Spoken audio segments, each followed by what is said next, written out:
he says, if necessary, you have been grieved by various trials. See, Peter, he adds these words, adds this phrase, if necessary, and what he's communicating or teaching is that the sufferings that we face are not the result of things like fate or impersonal forces of nature. Rather, he's saying, look, they are actually the will of God for believers. Peter actually even says later on in the letter how believers are those who suffer according to God's will. And here's why. Here's the purpose of God in your suffering. Look with me to verse 7. So that the tested genuineness of your faith, more precious than gold that perishes though it is tested by fire, may be found to result in praise and glory and honor at the revelation of Jesus Christ.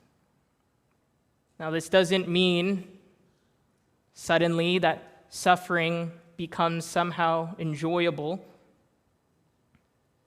This doesn't mean that we pretend that bad things are good things. No, if you're a victim of injustice, you can say it as it is. Injustice is wrong. Or if you're struggling with sickness, you can say it as it is. Sickness is a scar on the good world that God has made. It's not saying that we pretend that bad things are pleasant. No, things like disability and loss and disappointment and pressure, all of these things are painful. And sometimes so painful that we fall into despair. But in God's hands, they are also full of purpose. Peter illustrates this purpose by comparing faith to gold. Gold, it's tested by fire.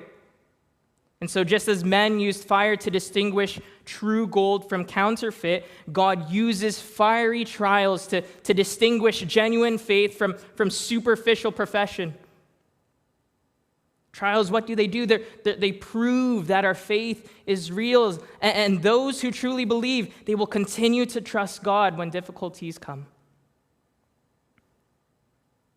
But not only is gold proved by fire, gold is also refined by fire.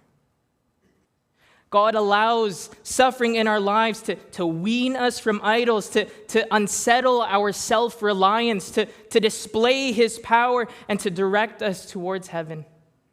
Maybe even as we saw just in our scripture reading in Daniel 4. We learn to trust God in a deeper way, and our faith is refined for Christ's return. Gold may have been the most precious metal, but faith has even greater value. Like every other created thing, gold is perishable, but our faith is imperishable as God preserves us in it. Saints, you may find yourself on the anvil of suffering, but take heart, your suffering is not meaningless. God is at work.